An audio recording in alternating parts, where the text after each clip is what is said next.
ሰላም የዚህ ፕሮግራም ተከታታዮች እንደምን አላችሁ? ይህ ሌክስኮሎጂ ሰለሞን ወይም ህግን ከሰለሞን ጋር የተሰኘው ዩቲዩብ ቻናል ነው። በዚህ ቻናል እንደተለመደው ዛሬም አንድ አዲስ ጉዳይ ይዤላችሁ መጥቻለሁ። አዲስ እንኳን ላንለው እንችላለን፣ ነገር ግን ከዚህ በፊት የሀብት ማስመለስ አዋጁን በተመለከተ ሀሳብ አስተያየቶችን ስናጋራ የአዋጁን ይዘቶች ስንመለከት ቆይተናል። ከዚህ በፊት የአዋጁ በጥቅል ይዘቶቹ ምርመራ የሚጀምረው እንዴት ነው፣ የአዋጁ ውስጥ ጥቅል ክፍሎች፣ አደረጃጀቱ፣ ትርጉም የተሰጣቸው ነገሮች ምን ምን ናቸው የሚለውን ጉዳይ ስንመለከት ነበር። ለዛሬ ይዤላችሁ የቀረቡት እንግዲህ በተቻለ መጠን የመጨረሻ ክፍል እንዲሆን አስቤያለሁ። ይሄኛው ንብረት መያዝ ማገድና መውረስ የሚችለው መንግስት መቼ፣ በምን ሁኔታ፣ ምን ምን ነገሮች ሲሟሉ ነው፣ ማንስ ነው እንዲወርስ ስልጣን የሚሰጠው የሚለውን ጉዳይ ከአዋጁ አብረን የምንመለከት ይሆናል። ብዙዎቻችሁ እንደሚጠቅማቸው ተስፋ አድርጋለሁ። እስከ ፍጻሜ ድረስ አብራችሁ እንድትቆዩ ግብዣዬ ነው። ከዚህ በኋላ የሚሰራቸው የማዘጋጃቸው ቪዲዮዎች በቀጥታ እንዲደርሷችሁ ቤተሰብ እንድትሆኑ ጋብዛለሁ። እንግዲህ አሴት ፍሪዚንግ እና ወይም አሴት ሲጀር ምንድን ናቸው? ሁለቱ ልዩነታቸው ምንድን ነው የሚለው ጉዳይ እንመልከት። አሴት ሲጀር ወይም ንብረት መያዝ የሚለው ጉዳይ ንብረቱን አግዶ ማቆየት፣ በጊዜያዊነት እንዳይንቀሳቀስ፣ በሌላ ሰው እንዳይሸጥ የመሳሰሉት ነገሮችን መያዝ ነው። በመንግስት ቁጥጥር ስር እንዲገባ ማድረግ ነው። ፍሪዝ ማድረግ ግን አግዶ ማቆየት ነው። ንብረቱን ማገድ በመንግስት እጅ ቀጥታ ላይገባ ይችላል። ነገር ግን ንብረቱ እንዳይተላለፍ ወይም ገንዘቡን እንዳያወጣና ለሌላ አገልግሎት እንዳያውለው እንዳይንቀሳቀስ ማገድ ብቻ ነው። መንግስት ነሰሰሪ እጁ ማስገባት ላይኖርበት ይችላል ያንን ንብረት። ሲጀር ሲሆን ግን ወይም መያዝ በሚሆንበት ጊዜ ንብረቱ በቀጥታ እጅ መሆን ያለበት መንግስት ላይ ነው ማለት ነው። ስለዚህ በሁለቱ መካከል ያለው ልዩነት ይሄ ነው። እንግዲህ ዓላማቸው ምንድን ነው? እንዳይደብቃቸው፣ እንዳያስተላልፋቸው ለሌላ ሰው ወይም ደግሞ ሊሸጣቸው ይችላል። ዲስፖዝ ኦፍ ሊያደርጋቸው ከሚችልባቸው ነገሮች አንዱ እቃውን ሊያፈራርሰው ይችላል፣ ሊያጠፋው ይችላል፣ የመሳሰሉት ነገሮች ሊፈጠሩ ይችላሉ። በጊዜ መንግስት ኢንተርቪን አድርጎ ንብረቱን መያዝና መቆጣጠር ካልቻለ ማለት ነው። ስለዚህ እነዚህን ችግሮች ለማስወገድ እና ለመቅረፍ ቀደም ብሎ መንግስት አሴቱን በተመለከተ ወይም ያለውን ንብረት በተመለከተ ለመያዝ ወይም ለማገድ እንቅስቃሴ ሊያደርግባቸው የሚችልባቸው ሁኔታዎች ይኖራሉ። ዋናነት እንግዲህ አዋጁ ንብረት የሚያዘው እንዴት ነው፣ ንብረት የሚታገደው መቼ ነው የሚሉትን ጉዳዮች በዝርዝር ለመመልከት ሞክሯል። ዝርዝር ድንጋጌዎችን ማስቀምጧል። የመያዝ ወይም ደግሞ የማገድ ውሳኔው የሚወሰደው በፍርድ ቤት ፈቃድ ነው። ከዛ በተለየ ግን በልዩ ሁኔታዎች የመንግስት አካላቱ ወይም አቃቢ ህጉ በኃላፊው አማካኝነት የፍትህ ሚኒስቴር ማለት ነው፣ በእሱ አማካኝነትም ሊያዝ ወይም ሊታገድ የሚችልባቸው ሁኔታዎች አሉ። ነገር ግን እነሱም ጭምር ፍርድ ቤት ቀርበው ማስጠየቅ የሚኖርባቸው መሆኑን ህጉ በግልጽ ያስቀምጣል። ይሄን ለመመልከት ከአንቀጽ 15 ጀምረን እንመልከት። አንቀጽ 15 ላይ መቼ ነው ይሄ ንብረት ሊታገድ ወይም ሊያዝ የሚችለው የሚለውን ጉዳይ እንመልከት። የመጀመሪያው ምርመራ ካለ ነው። ከዚህ በፊት ምርመራ እንዴት ይጀመራል የሚለውን ጉዳይ ስለተመለከትን ሰዎች ምርመራ እያደረጉ ከሆነ የሚያጠራጥራቸው ነገር ተገኝቶ ምርመራ እያደረጉ ከሆነ አቃቤ ህጎች ንብረቱ ተይዞ ወይም ታግዶ እንዲቆይ ሊያደርጉበት የሚችሉበት ሁኔታ ይፈጠራል። ምክንያቱም ንብረቱ ከሸጠ የኢንቨስቲጌሽን ወይም የምርመራ ሂደቱን በብዙ መልኩ ሊያስተጓጉሎ የሚችል ይሆናል ተብሎ የሚገመት ስለሚሆን፣ ሁለተኛው አቃቤ ህግ ክስ መስርቶ የወንጀል ጥፋተኝነት ተቀብሎ ወይም አግኝቶ ከሆነ ሚስተር ኤ ላይ አቃቤ ህግ ክስ መስርቶ ሚስተር ኤ በወንጀሉ ጥፋተኛ ከተባለና ያ ንብረት ከዛ ወንጀል ጋር የተገናኘ ከሆነ አቃቤ ህግ ሌላ ክስ ማቅረብ አይጠበቅበትም። ከወንጀል ጋር ያሉት ነገሮች የተገናኘ መሆኑን የሚያጠራጥሩ ነገሮች ይሰጣሉ። በወንጀል ስለተጠየቀ ሰውዬው ንብረቱን በቀጥታ አግዶ ወይም ይዞ የማቆየት ፈቃድ ለፍርድ ቤት ለመጠየቅ ይችላል። ይሄ ሰው በፍርድ ቤት በዚህ ወንጀል ስለተጠየቀ ንብረቱን አግቼ ወይም ይዤ እንዳቆይ ይፈቀድልኝ የሚል ጥያቄ ማቅረብ የሚችልባቸው ሁኔታዎች ይፈጠራሉ። አንደኛው ምክንያት እሱ ነው። ሌላኛው ምንም እንኳን በወንጀል ፍሬ ነገሩ ታይቶ ተጣርቶ ወንጀለኛ ባይባልም ሰውየው ወንጀል ጋር የተገናኘ ነው ይሄ ንብረት የሚል ምክንያታዊ ጥርጣሬ አለ ብለው ባሰቡበት ጊዜ አቃቤ ህጎች ንብረቱ እንዲያዝ ወይም ታግዶ እንዲቆይ ሊያደርጉ ይችላሉ። ምርመራውን ሂደት ላይ እያሉ ወይም ከምርመራውን በፊት ጭምር።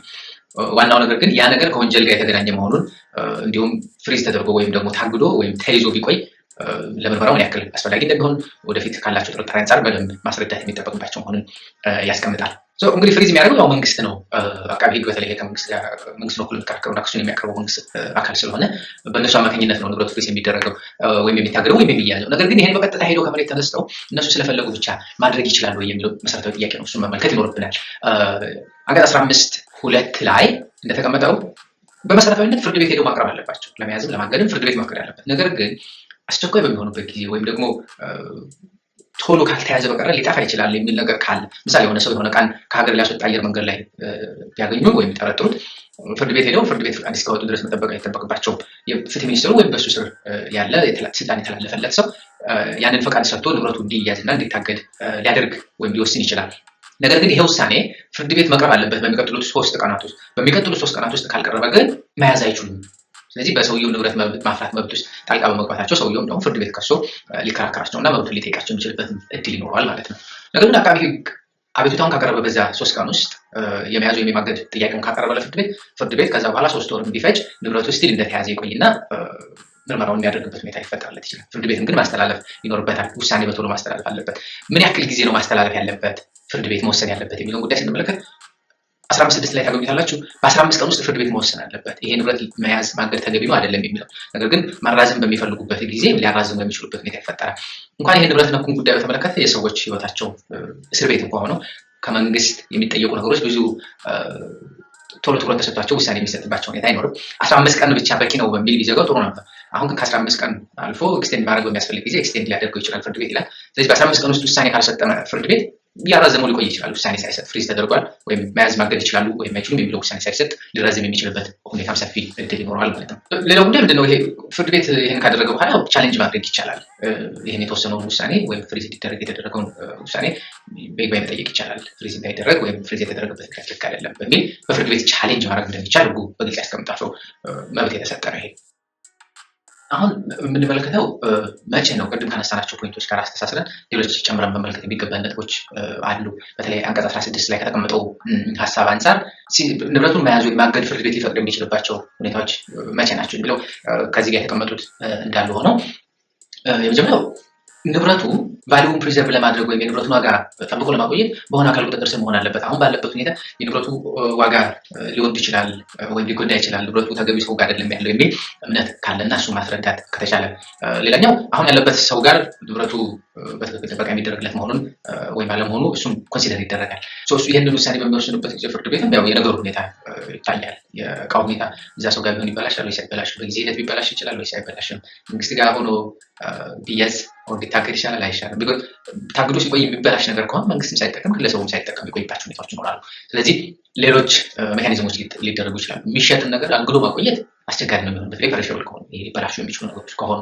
ስለዚህ ፍርድ ቤት ሌላ አማራጭ ሊከተል ይችላል። አንደኛው በጨረታ ንብረቶችን ሊሸጣቸው ይችላል፣ እንዲሸጡ ሊታዘዝ ይችላል። ገንዘቡ በዚህ አካውንት ሊቀመጥባቸው የሚችልባቸው ሁኔታዎች ይፈጠራሉ። እንደየጉዳዩ አይነትና እንደተጠረጠረው ንብረት አይነት የሚወሰኑት ውሳኔዎችም በዛው የሚለያዩ ይሆናል። ከዛ በተጨማሪ ግን ያ ንብረት በቀጥታ ከወንጀል ጋር የተገናኘ ባይሆንም እንኳን ሰውየው ከወንጀል ጋር በተገናኘ ጉዳይ ያፈራው ንብረት ጠፍቶ ከሆነ ሌላ ከዛ ከወንጀሉ ጋር ቀጥታ ያልተገናኘ የሰውየው ንብረት የሆነ እንደ አማራጭ ተይዞ ሊቆይ የሚችልባቸው ሁኔታዎችን ህጉም ይፈቅዳል። በዋናነት ንብረቱን ማገድ እንዳይንቀሳቀስ የመጀመሪያው አማራጭ ነው። ነገር ግን እንዳይንቀሳቀስ ማገዱ ብቻውን በቂ ካልሆነ ነው ፍሪዝ ወደ ማድረጉ የሚካሄደው ሲዝ ወደ ማድረጉ የሚካሄደው። ንብረቱን አግዶ ማቆየቱ ወይም ፍሪዝ ማድረጉ በቂ ከሆነ ንብረቱን ወደ መያዝ ወይም በመንግስት ቁጥጥር ስር የማስገባት አስፈላጊነት አይኖርም ማለት ነው። ስለዚህ በዋናነት ንብረቱ በመንግስት ይያዝ ወይም ሲዝ ይደረግ ተብሎ ውሳኔ ሲሰጥ በፍሪዚንግ ብቻ መከላከል ይቻላል ያለውን ችግር ወይስ አይቻልም የሚለው ጥያቄ ኮንሲደር ይደረጋል ማለት ነው። ስለዚህ ንብረቱን በቀጥታ በማገድ ብቻ መጠበቅ የሚቻል ከሆነ ንብረቱን መያዝ ወደሚል ውሳኔ ውስጥ መግባት አስፈላጊ የሚሆንባቸው ሁኔታዎች ይኖራሉ። ስለዚህ ማገድ ከዛን ተከትሎ ማድረግ የማይቻል ከሆነ እና እሱ ትክክለኛ አማራጭ አይደለም ተብሎ ከታሰበ መያዝ ወደሚለው ሁለተኛው አማራጭ ሊወስደን ይችላል። ምሳሌ ነው። አንድ ሰው ቢዝነስ አለው የራሱ የሚሰራበት፣ ነገር ግን ከወንጀል አግኝቶታል ተብሎ የሚባለው ገንዘብ የት እንዳለ ጠፋ። ወደ ውጭ አውጥቶት ውጭ ባሉ ባንኮች አስቀምጦት ሊሆን ይችላል። የመሳሰሉት ከውጭ ያሉ ባንኮችን ገንዘብ የሌላ ሰው ገንዘብ ለመጠየቅ መንግስት ላይ የሚችልባቸው ሁኔታዎች ይፈጠራሉ። እንደዚህ በሚሆን ጊዜ ቢዝነሱ ኢትዮጵያ ውስጥ ያለውን ቢዝነስ ሊይዙበት ይችላል ወይ የሚለው ነው። በትክክል ሊያዝበት ይችላል። 16 ላይ ከተቀመጡት አንዱ ነገሮች ውስጥ በተለይ ገንዘቡ ከጠፋ ከወንጀል ፍሬ ተገኝቷል ተብሎ የታሰበው ነገር ሌላ የሰውየውን ትክክለኛ ወይም በህጋዊ መንገድ ያፈራውን ንብረቱ ሊያዝበት የሚችልበት ሁኔታ ይፈጠራል። ነገር ግን እነዚህ ንብረቶች በሰውየው ስም መሆን አለባቸው ወይ የሚያዙት ንብረቶች ወይም የሚታገዱት ንብረቶች በኢንቨስቲጌሽን ሂደቱም ላይ ይሁን እስካሁን በጠቀስናቸው መንገዶች ንብረቱን ለማገድ ወይም ለመያዝ በሰውየው ስም መሆን አለባቸው ወይ፣ ምን አይነት ንብረቶች ናቸው የሚታገዱት ወይም የሚያዙት የሚለው ጉዳይ ስንመለከት እዚሁ 16 ላይ ያስቀመጠው በሰውየው ስም ግዴታ መሆን የለባቸውም። በሰውየው በሚስቱ ስም ሊሆን ይችላል፣ በቤተሰቦቹ ምሳሌ በልጁ ሊሆን ይችላል። የተያዙ ንብረቶች ካሉ እነሱ ጭምር ሊታገዱ የሚችሉባቸው ሁኔታዎች ይኖራሉ። በተለይ ደግሞ ንብረቱ ጠፋ ከተባለው ነገር ጋር ወይም አልተገኘም ተብሎ ከታሰበው ገንዘብ ጋር ፕሮፖርሽናል ከሆነላቸው ማለት ነው። ቤተሰቦቹና ልጆቹ ብቻ አይደለም፣ እንደውም አለፍ ይልና እዛው 16 ላይ ከሰውየው ጋር ወይም ከወንጀሉ ጋር በማንኛውም አይነት መንገድ ንክኪ ያላቸው ተብሎ የሚታሰቡ ሰዎችን ስቲል የእነሱንም ንብረት አግዶ ወይም ይዞ የማቆየት ስልጣን ይሰጣል። ይህን ጉዳይ እንግዲህ ቫሉዌት ማድረግ የዳኞች ስራ ነው የሚሆነው። ይሄ ሰው ንክኪ ነው፣ ስለዚህ የእሱ ንብረት ተይዞ መቆየት አለበት ወይም የለበትም የሚለው ጉዳይ። ቢኮዝ ሁለት ሰዎች ተባብረው ወንጀል ከሰሩ እና አንደኛው ገንዘቡን በሙሉ ከሀገር ካስወጣ ኢትዮጵያ ውስጥ ያለው ሰው የሁለቱንም የሰረቁት ሊሸፍን ይችላል። ኢትዮጵያ ውስጥ ያለው ሰው ሌላ ገንዘብ ከሌለው ገንዘቡን አሽሽቶ ከሆነ ያኛው ገንዘቡን ኢትዮጵያ ውስጥ ያለው ግለሰብ የሁለቱንም የሰረቁትን ሊሸፍን ይችላል። ስለዚህ ተባብረዋል ወይም ንክኪ ያላቸው ተብሎ የሚታሰቡ ሰዎች ካሉ በዛ መንገድ በጥንቃቄ የመመዘን እና የመመልከት ስራ የፍርድ ቤት ይሆናል ማለት ነው። ሌላው እንግዲህ አሁን ፍሮዝ የሚደረገው እንዴት ነው? ንብረቱን አግዶ የሚያቆዩት ወይም የሚያግዱት መቼ ነው? እንዴት ነው የሚለውን ጉዳይ እንመልከት። የመጀመሪያው እንግዲህ ሰስፒሽስ የሆነ ኢንቨስቲጌሽን መጀመሪያ ላይ እንዳነሳ ነው ኢንቨስቲጌት ማድረግ የሚጀምሩባቸው ሁኔታዎችን በእነሱም በግልጽ አስቀምጠናል፣ እነሱም ለመመልከት ሞክረናል። ስለዚህ ደን ፍርድ ቤት ማዘዝ አለበት ፍሪዝ እንዲደረግ ወይም ታግዶ ተይዞ እንዲቆይ። በሁለቱ አማራጮች አንደኛው ፍርድ ቤቱ አዞ ያቆያል። ከዛ በኋላ እንግዲህ ንብረቱ አይተላለፍም ማለት ነው። ለሌላ ሰው መሸጥ አይችልም፣ ያ ሰው ወይም መንቀሳቀስ አይችልም፣ ከቦታ ቦታ ሊያዘዋውረው የማይችልበት ሁኔታ ተፈጥሮ ንብረቱ ተይዞ የሚቆይበት ሁኔታ ይፈጠራል። አቤቱታቸውን በሚያቀርቡበት ጊዜ ወይም ጥያቄው በሚቀርቡበት ጊዜ ምን ጉዳዮች መፍጠር አለባቸው? መቅረብ አለባቸው። የመጀመሪያው ኢንቨስቲጌሽናቸው ወይም ከምርመራቸው ሂደት ውስጥ ያገኙትን መረጃ አብሮ ማቅረብ አለባቸው። አሴቱ የተያዘው ንብረት ወይም እንዲያዝ የተፈለገው ንብረት ከወንጀል ጋር ንክኪ ያለው መሆኑን የሚያሳይ ነገር ማቅረብ አለባቸው። የንብረቱ ኤግዛክት ሎኬሽን ወይም ቦታው የት ነው በትክክል የሚለውን ጉዳይ ማቅረብ አለባቸው፣ ከታወቀ ማለት ነው።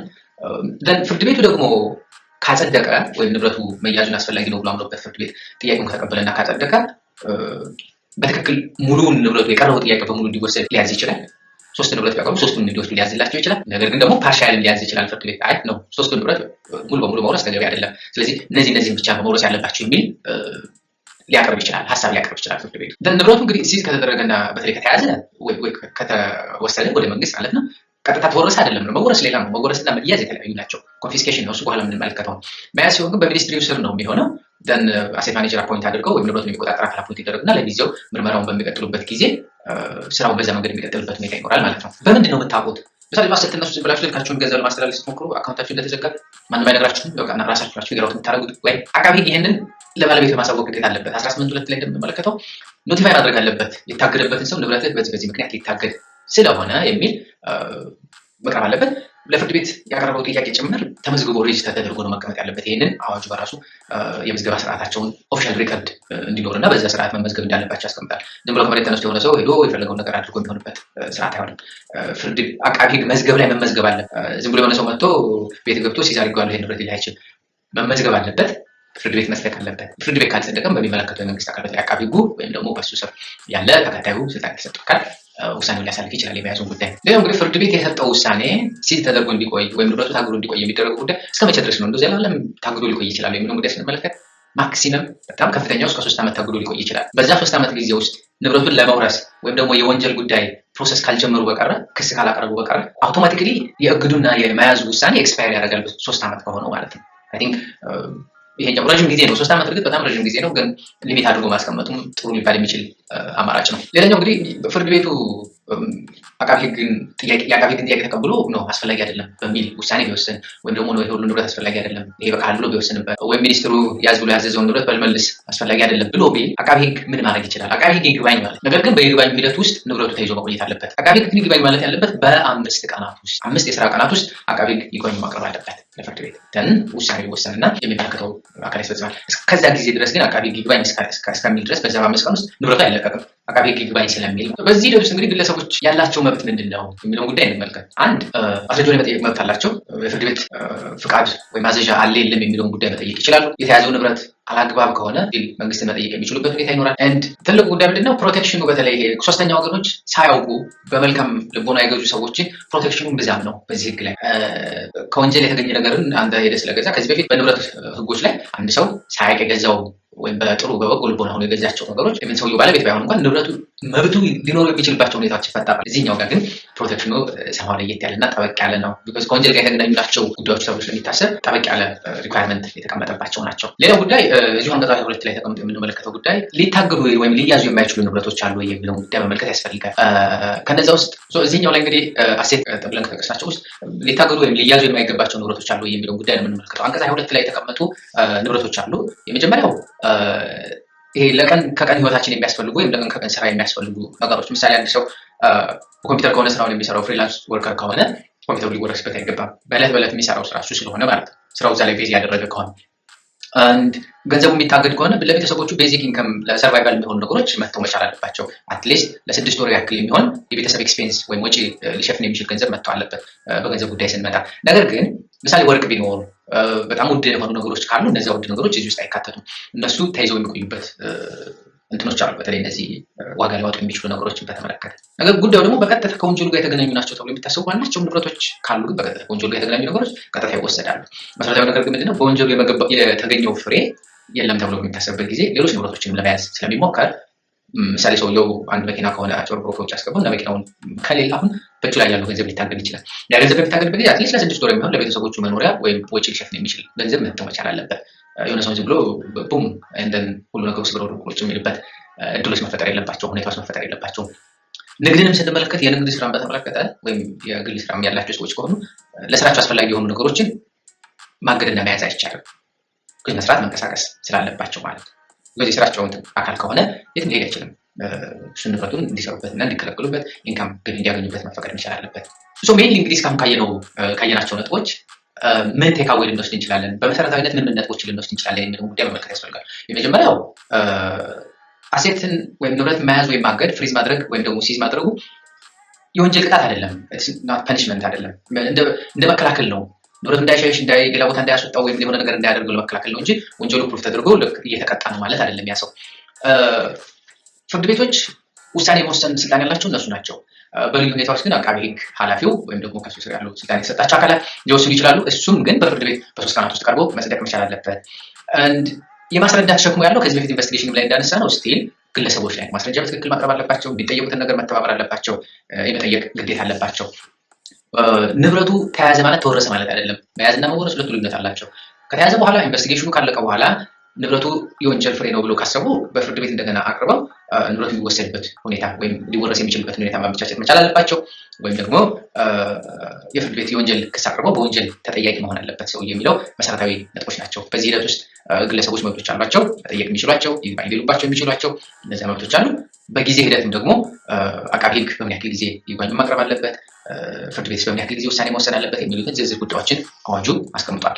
የመያዝና የማገድ ጉዳይ በተመለከተ አሁን ወደ ቀጣይ እንሸጋግራለን። ቀጣዩ የሚሆነው የሚወርሱት መቼ ነው፣ ከዚህ ተከትሎ የሚመጣው ክፍል መውረስ ነው። መንግስት የሚወርሰው መቼ ነው የሚለው ጉዳይ አብረን እንመልከት። እሺ ድጋሜ አሴት ኮንፊስኬሽን ምንድን ነው ወይም ደግሞ ንብረቱ ሊወረስ የሚችልባቸው ሁኔታዎችስ መቼና በምን ሁኔታዎች ናቸው የሚለውን ጉዳይ እንመልከት። ኮንፊስኬት ማድረግ ማለት ወይም ንብረቱን መውረስ ማለት በቀጥታ ባለቤትነቱ ከዛ ግለሰብ ወደ ሌላ አካል ተዛወረ ማለት ነው። በዋናነት ወደ መንግስት በመንግስት ቁጥጥር ስር ይሆንና ንብረቱ ኖ ሞር የዚያ ሰው ማለት ነው። ከዛ በኋላ ያ ንብረት የዚያ ሰው አለ። ቅድም ካነሳናቸው ሀሳቦች የሚለየው ይሄኛው ንብረቱ በቃ ባለቤት አይደለም። ከዚህ በኋላ ሊከራከርበት ሊልበት የሚችለው ነገር ተወሰነበት። ይግባኝ የሚልባቸው ሁኔታዎች ሊኖሩ ይችላሉ። ነገር ግን ንብረቱ ተወሰነና የመንግስት ተባለ። እነዚያኞቹ ጋር ግን ለምርመራ ብቻ ነው፣ ንብረቱን እንዳያሸሽ እንዳይሸጠው ምናምን ለማገድ ነው እንጂ ንብረትነቱ ወይም ባለቤትነቱ ተዛውሯል የሚያስብል አይደለም። ቅድም ካነሳናቸው የሲጀር እና የፍሪዚንግ ዓላማው የምርመራ ሂደቱ ወይም ንብረቶች እንዳይሸሹ እንዳይጎዱ ለመጠበቅ ነው የሚል ነበር። እዚህኛው ጋር ስንመጣ ግን መንግስት ንብረትን የሚወርሰው ሰዎች ከሰሩት ወንጀል ወይም ከሰሩት ህጋዊ ያልሆነ ተግባር ምንም አይነት ጥቅም እንደማያገኙ ሜክ ሹር ማድረግ አለበት ወይም ማረጋገጥ መቻል አለበት። ምክንያቱም ያው የኛ እንትናችን ሹም ያልበላ ሲሻር ይቆጭዋል አይደል? ስለዚህ እነዛ ሰዎች ተቀጥተው ካልታየ ሁሉም ሰው በምንም አይነት መንገድ ገንዘብ ማግኘት የሚፈልግበትን እና ለሱ መስራት የሚችልበትን መንገድ ማሰብና መፈለግ ይጀምራል። ስለዚህ እሱን እንደ ማስተማሪያም ጭምር ሊያደርግ ይችላል ነው። ይህኛው ጉዳይ እንግዲህ ከጥቅል ነገሮችን ጀምር በቀጥታ ከወንጀሉ ጋር ተገናኝተዋል ተብለው የሚታሰቡ ወይም የሚታሰቡ ነገሮች በሙሉ ተወራሽ ይሆናሉ። መንግስት ሊወርሳቸውና በራሱ ቁጥጥር ስር ሊያደርጋቸው ይችላል። በአንዳንድ ወንጀሎች ላይ ኢቨን በታክስ ጉዳይ ላይ አሁን ታክስ ላይ በታክስ ማጭበርበር የተገኘ ሰው ንብረቱ ሊወረስበት ይችላል። በጉምሩክ ጉዳዮች ላይ ያንን አጭበርብሮ ንብረቱን ይዞ የተገኘ ሰው ሊወረስበት ይችላል። ኢቨን እንደዚህ አይነት ነገሮች በህግ ባይቀመጡም እንኳን ይሄኛው ህግ ከወንጀል የተገኘ የትኛውንም አይነት ንብረት መውረስ ይቻላል በሚል መንግስት ስልጣን ሰጥቶታል።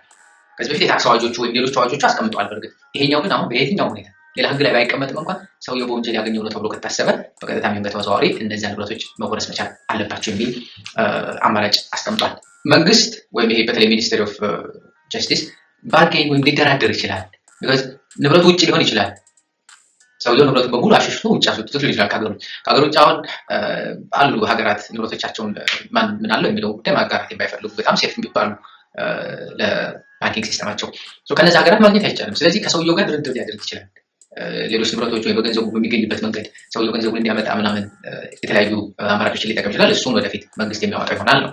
ሌላኛው ቅድም ያነሳሁላችሁ ነው። ሁለት ሰዎች በጋራ ሆነው ዝርፊያ ወይም ሌብነት፣ አቆርቋዥ ሙስና ልክ አይደለም ይባላል። እሱን ተግባር ፈጽመው ከሆነ በዛ ተግባራቸው ያፈሩትን ንብረት ሁለቱም ተጠያቂ ሆኑበታል። ነገር ግን እንዳለው አሁን አንደኛው ንብረቱን በሙሉ ወደ ውጭ አስወጥቶ ከሆነ ኢትዮጵያ ውስጥ ያለው ሰው የሁለቱንም የሰረቁትን ሊከፍል ይችላል። ሁለት ሀብታሞች አሉ ኢትዮጵያ ውስጥ። አንደኛው የሰረቀውን ንብረት ወደ ውጭ አውጥቷል፣ ሌላኛው ግን ስቲል ኢትዮጵያ ውስጥ ነው። ስለዚህ 100 ሚሊዮን ዘርፈው ከሆነ ይሄ ሰው ብቻ ኢትዮጵያ ውስጥ ያለው ሰው ብቻ 100 ሚሊዮኑን እንዲከፍል ሊገደድ ይችላል ማለት ነው። ጆይንት ኤንድ ሴቨራል ሊያቢሊቲ የምንለው እሱ ነው። ነገር ግን ምን ማድረግ ይችላል? ክስ መክሰስ ይችላል። አብሮ ተባባሪው ሌባ እኔና እሱ በጋራ ሰርቀን ነገር ግን እሱ ንብረቱን በማሸሽ ወር በዚህ ምክንያት የእሱንም ጭምር ግማሹን እኔ ተቀጥቻለሁ፣ ስለዚህ ግማሹን ንብረቱን ይክፈለኝ ብሎ መጠየቅ ይችላል። አሁን መንግስት ሁለቱንም ለምን አይጠይቃቸውም ሊባል ይችላል። እንደዚያ ማድረግ ይችላል መንግስት ኦፍኮርስ። ነገር ግን ከአንደኛው ንብረት እንደማያገኝ ካወቀ መንግስት አንደኛውን መጠየቅ ይችላል። ቀላል ነው። የዋናው የመንግስት ዓላማ ንብረቱን ማስመለስ ነው። ከዛ ሁለቱ እዛው ይነጋገሩበት ሲጨርሱ ነው። አንድ ሁለተኛው ከአንደኛው ሰውዬ ጋር ነገሩ ከባድ ሊሆን ይችላል፣ ንብረቱን እንደማይገኝ ምናምን ከታወቀ። ስለዚህ ይሄኛው ይጠይቃል። በመንግስት ቦታ ይገባና የከፈለው ሰው ያኛውን ሁለተኛውን ሌባ መጠየቅ የሚችልበት ሁኔታ እና እድል ይሰጠዋል ማለት ነው። እንግዲህ አንቀጽ 25 ላይ የተቀመጡት ኮንፊስኬት ሊደረጉ ወይም ሊወረሱ የሚችሉት ነገሮች ምን ናቸው የሚለውን ጉዳይ ስንመለከት አንደኛው ከወንጀል ጋር የተገናኙ ነገሮች ናቸው። ኤክስቼንጅ አድርገናቸው ሊሆን ይችላል። አንድ ሰው መኪና ዘርፎ እሱን ሽጦ ቤት ገዝቶበት ሊሆን ይችላል ምናምን። ቀጥታ ከወንጀሉ ጋር የተገናኘው ንብረት መሆን አይጠበቅበትም። ከዛ ጋር ንክኪ ያላቸው ነገሮች፣ ከዛ ጋር የተዋሃዱ ነገሮች፣ ኢንተርሚንግል ያደረጉ ነገሮች በሞላ ኮንፊስኬት ሊደረጉ ይችላሉ። ሶፋራስ ከወንጀሉ ጋር በምንም አይነት መንገድ ንክኪ ያላቸው ተብሎ እስከታወቀ ድረስ። ሌላኛው ፍሬዎቹ ናቸው። ምሳሌ አንድ ሰው መኪና ገዝቶ ቤት ገዝቶ በዘረፈው ገንዘብ እያከራየ የሚያገኘው ገንዘብ ተቀምጦ ቢሆን እሱም ጭምር ይወሰዳል። ከዛ ከወንጀል ፍሬ የተገኘው ነገር በሙሉ የተወሰደ የተረገመ ነው። እሱም አብሮ የመወሰድ ፕሮባቢሊቲው ሰፊ ይሆናል ማለት ነው። የወንጀል ፍሬ መሆናቸው ብቻ አይደለም፣ ወንጀሉን ለመፈጸም አገልግለው ከሆነ በወንጀሉ ሂደት ውስጥ ለአገልግሎት የዋሉ ነገሮች ጭምር ሊወሰዱ የሚችሉበት ሁኔታ ይፈጠራል። ለማስተላለፍ የተሞከሩ ለሶስተኛ ወገን የተሸጡ ሊሆኑ ይችላሉ። በቤተሰብ ስም ሊሆን ይችላል፣ በመሸጥ ስም ሊሆን ይችላል። የተላለፉ ነገሮች ከዛ ከሰው እስከሆኑ ድረስ ቀጥታ ሊወሰዱ ይችላሉ። ሶስተኛው ወገን በዚህ ጉዳይ ላይ ቢብል መብት ላይኖረው ይችላል። ጉድ ፌስ ምናምን የሚሉት ፕሮቴክሽኑ እዚህ የላላ ነው። በጣም ንብረት ህግ ላይ ካለው ፕሮቴክሽን በእጅጉ የላላ ፕሮቴክሽን ነው እዚህ ያለው። እንደውም ፕሮቴክሽን ልንለው እንችላለን ለሶስተኛ ወገኖችም ጭምር። ነገር ግን መሰረታዊ ነገር ምንድነው? የሚወረሰው ንብረት ዘረፈ ከተባለው ነገር ጋር የሚመጣጠን መሆን መቻል። አሁን እዚህ ላይ እንግዲህ የሚያመለክተው ምንድነው? ምሳሌ አሁን ከመንግስት አጭበርብረው ቦታ የተቀብለው የሚገነቡ ሪል ስቴት አልሚዎች ሊኖሩ ይችላሉ። ወይም ካርታ ሳይኖራቸው በብዙ አይነት መንገድ ህገወጥ በሆነ መንገድ እዛ ስራ ውስጥ ገብተው ያሉ ሪል ስቴት አልሚዎች ቢሆኑ ሪል ስቴቱን ቢገዛ አንድ ሰው ሌላ ንብረት ከሌለ መንግስት በቀጥታ የገዛውን ሪል ስቴት ሊነጥቀህ ይችላል ማለት ነው። ቢኮዝ የወንጀል ፍሬ ነው ተብሎ ውሳኔ ከተሰጠበትና መወረስ አለበት ከተባለ እሱን ጭምር ሊወስድ የሚችልበት እድል ይኖራል። ስለዚህ በትክክል ዶክመንቶችን መሰብሰብ፣ ምንም አይነት ግብይት ስናደርግ መጠየቅ መልመድ ይኖርብናል። እንግዲህ ከኮንፊስኬሽኑ በኋላ ወይም ንብረት በተገኘበት ጊዜ አቃቤ ህግ አቤቱታ ሊያቀርብ ይችላል። የመውረስ አቤቱታውን ማለት ነው። እነሱን ጥያቄዎች አቅርቦ ንብረቱን መውሰድ የሚችልባቸውን ሁኔታዎች መጠየቅ የሚችልበት ሁኔታና እድሎችን ሰጥቶት አንድ ሰው ምስክር በወንጀሉ ውስጥ ተሳትፎ አብሮ ሰርቆ ከሆነና በሌላኛው ላይ መስክሮ የሌላኛውን ወንጀለኛ ጥፋተኛነት ካስረዳ በኋላ የወንጀል ኃላፊነቱ ሊቀርለት ይችላል። ባርጌን አድርጎ ከመንግስት ጋር ሊቀንስለት እንደውም ሊተውም ይችላል የፍትህ ተባባሪ። ነገር ግን የወሰደውና ያጠፋው ንብረት ካለ መክፈል አለበት። ያደረሰው ጉዳት ካለ እሱንም መክፈል አለበት። ምስክርነቱ ወይም ከመንግስት ጋር ተስማምቶ ሌላውን ሰው ጥፋተኛነት ለማረጋገጥ የመሰከረው ምስክርነት ከዛ ጥፋተኛነት እንዳይጠየቅ ሊያደርገው ይችላል እንጂ ንብረቱን በተመለከተ ገንዘብን በተመለከተ ግን አፕላይ ያደርግለት ያኛው ከፍላልና አንተ አትከፍልም የሚል ፕሮሚስም ሊሰጠው አይገባም። ግድ መክፈል ይኖርበታል። የመውረስ ውሳኔው ከተሰጠ በኋላ ልክ አይደለም ብሎ ያሰበ አካል አቤቱታውን ሊያቀርብ ይችላል። ግለሰቡ ሊሆን ይችላል፣ የመንግስት አካል ሊሆን ይችላል። በሁለቱም የተወሰነበት አካልና ደስ ያልተሰኘ አካል አቤቱታውን የማቅረብ መብት አለው። በፍሪዚንግ እና በሲጀር ያለ ንብረት ላይ ነው የኮንፊስኬሽን ውሳኔ ሊሰጥ የሚችለው። ኮንፊስኬሽን ውሳኔው ከተሰጠ በኋላ አቤቱታ በሚቀርብበት ጊዜ ይግባኝ በሚባልበት ጊዜ ንብረቱ ተይዞ ነው የሚቆየው፣ እዛው ባለበት ይቆያል። በተለይ ንብረቱ ይለቀቅ ኮንፊስኬት አይደረግም ተብሎ ውሳኔ ከተሰጠና አቃቤ ይግባኝ ማለት ከፈለገ ንብረቱ ስቲል ተይዞ ነው የሚቆየው። ሰውየው አይ ንብረት በትክክል ነው ከወንጀል ፍሬ አይደለም ቢባልለትም በፍርድ ቤት አቃቤ ይግባኝ የሚል ከሆነ በዛ ሂደት ውስጥ ንብረቱ እንደተያዘ ነው የሚቆየው። ነገር ግን ፕሮሲኪዩተር ወይም አቃቤ ህጉ አቤቱታውን ማቅረብ ያለበት በ15 ቀናት ውስጥ በ15 ቀናት ውስጥ ለፍርድ ቤት ካላቀረበ እንደተው ይቆጠርና የሰው ንብረቱ መለቀቅ አለበት ነው። ሀሳቡን ግን ወዲያው ማሳወቅ አለ ይግባኝ ማለት እና ያለ አቃቤ ህግን ፈቃድ ንብረቱ ስለማይ ኮንፊስኬሽኑ ወይም ይሄ መውሰዱ መውረሱ በሁለት መንገድ ሊፈጠር ይችላል። የመጀመሪያው በወንጀል ተጠያቂ ሆኖ ሰውየው ከወንጀሉ ጋር በተገናኘ በቀጥታ እንዲወሰድ የሚደረግበት ነው። ይሄኛው ኮንፊስኬሽን ቤዝድ ኮንቪክሽን ቤዝድ ኮንፊስኬሽን የምንለው ነው። ሰውየው በወንጀል ተጠይቆ በወንጀል ፍሬዎቹ ተሟልተው ወንጀለኛ ነው ተብሎ ከወንጀል ጋር የተገናኙ ፍሬዎች ናቸው ተብሎ ውሳኔ በተሰጠበት ጊዜ ተግባራዊ የሚደረግ ነው ይሄኛው። ሌላኛው እዚህ እንደምትመለከቱት ነው። ይቅርታ የተደረጉ ወይም ደግሞ ምህረት የተደረገላቸው አካላት ኮንፊስኬት መደረግ የለበትም ማለት አይችሉም። ምህረት ስለተደረገለው ወንጀል ጠፍቷል ማለት አይደለም። ምህረት ተደርጎልኛልና ንብረት ይመለስ ማለት አይቻልም። የኮንፊስኬሽን ወይም ይሄ ንብረትን የመውረስ ጉዳይ በፍትሐ ብሔር ህጉ ሳይሆን በወንጀል ህጉ ላይ፣ የወንጀል ህጉ ደግሞ ረዣዥም ጊዜ ናቸው። በተለይ ከሙስና ከምናምን ጋር የተገናኙ ነገሮች ረዣዥም ጊዜዎች ናቸው። አሁን እንግዲህ ያለ ምናምን የተቀመጡ 20-30 ዓመት ፔሪድ ኦፍ ሊሚቴሽን እስከዛ ጊዜ ድረስ ሊረዝም የሚችልባቸው ሁኔታዎች ናቸው የሚኖሩት እንጂ እንደ ፍትሐ ብሔር ህጉ 10 ዓመት ወይ 15 ዓመት ተብሎ ብቻ ሊሚት ተደርጎ የሚቆም ነገር አይደለም። ሌላኛው እንግዲህ ነን ኮንቪክሽን ቤዝድ ኮንፊስኬሽን ነው። ይሄ የወንጀል ጉዳዩ በትክክል ፕሩፍ ማድረግ ሳይጠበቅበትና እንደዚህ አይነት ፕሮሰሶች ውስጥ ሳይገባ ሊወሰድ የሚችልባቸው ሁኔታዎች አሉ። ምሳሌ ፍርድ ቤቱ የወንጀሉ ፍሬ ነገር አልተሟላም በሚል ሰውየውን ነፃ ሊለው ይችላል በወንጀል ጉዳይ። ከዛ በዘለለ ሰውየው ሊሞት ይችላል። ከቦታ የወንጀል ጉዳይ ላይታወቅ ይችላል። ያልታወቀ ሰው ላይ የወንጀል ውሳኔ አይተላለፍ። ስለዚህ ሰውየው አሁን ክርክር የተደረገ ወይም ኢንቨስቲጌሽን ላይ ቢሞት የሞተ ሰው ላይ ጥፋተኛ ነው ተብሎ እንትን አይባልም። ክሱ ወዲያው ይቋረጣል፣ ይቆማል፣ በቃ ይጠፋል። ይሄ ማለት ነው የወንጀሉ ጉዳይ ሳይረጋገጥ ሰውየው ሞተ፣ ወንጀል ነው አይደለም የሚለው ክርክር ስለሚቆም በዛ መንገድ ማጣሪያዎች ተደርገው ሊወሰድ ወይም ንብረቱ እንደገና ሊወረስ የሚችልባቸው ሁኔታዎች ይኖራሉ። እንግዲህ ይሄ ነገር መቼ ነው ተግባራዊ የሚደረገው የሚለው ጉዳይ ስንመለከት 4 የተቀመጡ ነገሮች አሉ። የመጀመሪያው በፔሪድ ኦፍ ሊሚቴሽን ምክንያት ወይም በይርጋ ምክንያት እግድ ተቀምጦ ከሆነ አግዷት ከሆነ ያ ነገር ይወሰድ ማለት ነው። ይሄ ማለት ምን ማለት ነው? በተለያዩ ምክንያቶች እንግዲህ ይርጋው አልፎበት ወይም በይርጋው ጊዜ ውስጥ መቅረብ ባለመቻሉ የወንጀል ጉዳይ ኮንፊስኬሽኑ መቅረት ይቀራል ማለት አይደለም። ኮንፊስኬሽኑ ሊቀጥል የሚችልባቸው ሁኔታዎች ይኖራሉ። ስቲል በወንጀል ባይጠየቅም ሰውየው በይርጋው ምክንያት ንብረቱን ግን ሊጠይቁ የሚችሉበት ሊወረስ የሚችልበት እድሎች ይኖራሉ የሚል ነው። በጣም በቂ ማስረጃ አለ ብለው አምነው ነገር ግን ደግሞ በወንጀል ሄዶ ለመጠየቅ በቂ አይደለም ተብሎ ከታሰበ በወንጀል መንግስት ሄዶ ለፍርድ ቤት ማሳወቅ ወይም ማስረዳት ፍርድ ቤት ሄጄ በወንጀል ለማስረዳት አልችልም። ቢኮዝ የወንጀል ጉዳይ ሲባል ፕሪፖንደረንስ አይደለም፣ ኤቪደንሱ የተሻለ ያስረዳ ምናምን አይደለም። ምክንያታዊ ጥርጣሬ በማያስብል መልኩ መረዳት መቻል አለበት ፍርድ ቤቱ አንድ ሰው ወንጀለኛ ነው ለማለት ማለት ነው። ስለዚህ ያንን ማድረግ አልችልም ብሎ ካሰበ አቃቢ ህግ እና ሪዝነብሊ በጣም ትክክለኛ መረጃ አለኝ ብሎ ካሰበ ነን ኮንቪክሽን ቤዝድ ኮንፊስኬሽን ሊኖር ይችላል የሚል ነው። ሌላኛው ተጠርጣሪው አካል ቴክኒካል በሆኑ ጉዳዮች ዲፕሎማት ስለሆነ ወር ከሌላ ሀገር ጋር ጁሪስዲክሽን ጉዳዮች ስልጣን ያለው ፍርድ ቤት ላይሆን ይችላል፣ የኢትዮጵያ ፍርድ ቤት ምናምን በሚል በተለያዩ ጉዳዮች የሚለቀቅ ከሆነ ስቲል ንብረቱ ግን ሰውየው ስለተለቀቀ ይሄዳል ማለት አይደለም። ንብረቱ ግን ስቲል የሚያዝበትና የሚወረስበት እድሉ ሰፊ ናቸው። ሌላኛው ቅድም እንዳነሳነው ነው፣ በሰውየው ስም ላይሆን ይችላል። ሰውየው ላይ በወንጀል ብጠይቀው ንብረቱ ግን ሶስተኛ ወገን ላይ ሊሆን ይችላል። ስለዚህ ሶስተኛ ወገን በዛ ስም ቢሆንም ከሶስተኛ ወገኑ ላይ ንብረቱን ለመውሰድ ሶስተኛ ወገኑን ከሰህ እሱ ወንጀለኛ ነው የሚል ኮንቪክሽን ማግኘት አይጠበቅብህም፣ ግዴታ አይደለም። መንግስት በዋናው ሰውዬ ላይ ይሄን ጉዳዩን እስካገኘ ድረስ ውሳኔ ያስወስኑ ወንጀለኛ ነው እስካስባለ ድረስ ከሶስተኛ ወገኑ ላይ ንክኪ ያለው ተብሎ የታሰበውን ንብረት በሙሉ የመውሰድ የመውረስ መብቶችን ሊሰጠው የሚችልበት ሁኔታዎች አሉ። ይሄኛው በጣም አቢዩዝ ሊደረግ የሚችል ጉዳይ ነው። በተለይ ደግሞ ኮንፊስኬሽን በጣም አቢዩዝ ሊደረግ የሚችል ነው። በቀላሉ መንግስት ኃላፊነት ቦታ ላይ ያሉ ሰዎች ሊጠቀሙበት የሚችሉ በተለይ አቃቢ ህግ ቢሮ ላይ ያሉ መርማሪ ላይ ሆነው የሚሰሩ ሰዎች በጥንቃቄና ኃላፊነት መንፈስ ማይንቀሳቀሱበት ከሆነ በእጅጉ ለሙስናም ሊጋለጥ የሚችል እንደውም የበለጠ ሙስና ሊፈጥር የሚችል የበለጠ ስርዓቱንም የተጋለጠ ሊያደርግ የሚችል ድንጋጌ ነው በብዛት። ቢኮዝ በተለይ በወንጀል ማስረዳት ሳይጠበቅበት የወንጀል ክስ ለማቅረብ ደካማ ማስረጃ ኖሮ ነገር ግን ንብረቱን ለመውረስ የሚሄድባቸው መንገዶች እጅግ አደገኛ ሊሆኑ የሚችሉ ንብረቱንም ሰዎች ማፍራት እንዳይችሉ ያፈሩትን ንብረት ደግሞ እርግጠኛ ሆነው ምን መጣ ነገ ከነገ ወዲያ እያሉ እየተጨነቁ ሊኖሩ የሚችል ሊያደርግ የሚችል ድንጋጌ ነው። ይሄኛው ሰው በእጅጉ ጥንቃቄ የሚፈልግ ጉዳይ ነው። እንግዲህ በጥቅሉ በዚህኛው ጉዳይ ላይ እንድንመለከት የፈለጉት ይሄኛው ነው። ህጉ ትንሽ ጠቅላል ሲል ጥሩ ህግ ነው። ነገር ግን ስቲል በተግባራዊነት ደረጃ በጣም አቢዩዝ ሊደረግ የሚችልበት ሁኔታ እንዳለ አይ ቲንክ በጣም ግልጽ ነው።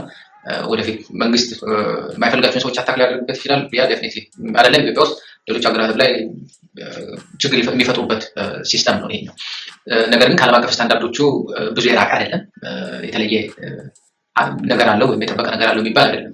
አፈጻጸሙና ተግባራዊነቱ ከተቋም ደካማነት አንጻር ግን ብዙ ችግር ሊፈጥር የሚችል በብዙ መልኩ አቢዩዝ ሊደረግ የሚችል እና ዜጎች በትክክል ንብረታቸውን ያፈሩትን ንብረት በኮንፊደንስ ይዘው መንቀሳቀስ እንዳይችሉ መንግስትን መቃወም የሚፈልጉ ሰዎችን በንብረታቸው በመምጣት አፋቸውን የማዘጋት አማራጮች ሁሉ ሆኖ ሊቀርብ የሚችል መሆኑ የማይካድ ሀቅ ነው ካለው የሀገራችን ስርዓት አንጻር። ስለዚህ ለዛሬ ይሄ ነበር የንብረት ማስመለስ አዋጁን በተመለከተ ዋና ዋና ክፍሎቹ እነዚህ ናቸው። ከዚህ በተረፈ ያሉት ክፍሎች ብዙ ጠቃሚ ያልሆኑ ናቸው። ስላሰብኩት ትቻችኋል። አብራችሁ ስለነበራችሁ መልካም ጊዜ። ቻው ቻው።